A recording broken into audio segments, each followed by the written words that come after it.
Hey, dear brothers and sisters, do you know what? Ash Wednesday is just around the corner. So, as a good preparation, here are a few suggestions.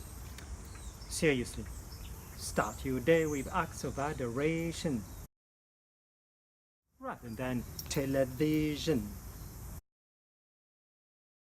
Listen to God's word with meditation rather than to your imagination. Spend time at daily mass rather than with mass media. Time with Mother Mary and Rosary rather than futility.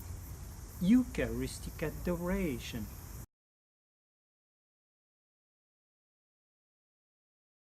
rather than internet pollution. Frequent confession for Holy Communion with Jesus' Passion. Remember, my friends, if your life is like a mess, why don't you turn it into a mass? Offer yourself to the Lord, lest the heavens gate you pass. Let God bless your 40 days. Ooh, ooh, ooh.